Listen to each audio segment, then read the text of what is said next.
Hey guys, welcome to my humble garage.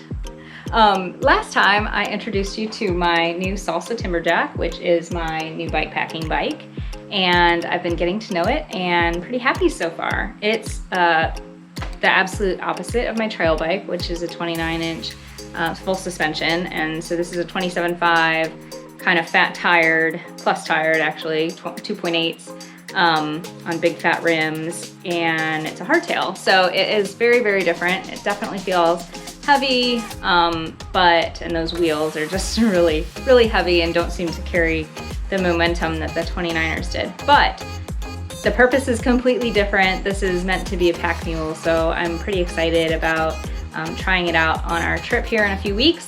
So I'm gonna just go ahead and leave the big fat tires on it and see how it handles a loaded bike over about 200 miles. And if I decide to go to something a little bit smaller, we'll deal with that after the fact. So I've made a few changes to it immediately off the showroom floor. Stamp 7s from Crank Brothers, which are just awesome pedals. This came off of my trail bike, but I kind of like the orange on it, so maybe they'll just stay and I'll get another set. I also have an Ergon sport saddle here. I'd like to thank my friend Jess for getting me hooked on this. I just rode her bike for like 10 minutes recently, and she has one, and it was a game changer. So check them out if you haven't. I got these GP1 grips from Ergon, which I was a little apprehensive about. I wasn't quite sure what to expect from those.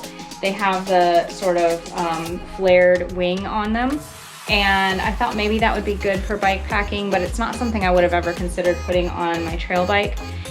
So I wasn't quite sure what to expect, but they're super supportive, really grippy, feel really nice. So I think they'll be great for long days in the saddle. So looking forward to that. Just little things added, a bottle cage, of course, put a chain stay protector on it, adjusted the dropper for me, and adjusted my cockpit some. I also added a top cat for my Garmin so that I have a nice stable place for my bike computer to sit on these long trips. And yeah, the rest has been just kind of minor adjustments and getting everything dialed in, setting my sag and whatnot. So today I need to do the tubeless setup. Bike comes tubeless ready, of course, and I had to order valves, so I have ridden it 3 times without the tubeless setup done, and I've already had one giant thorn. So I don't know how anybody's running tubes anymore, but this needs to change right away. So we're gonna do that today, and then I think we're pretty much ready to roll. So pretty excited. So let's get to that tubeless.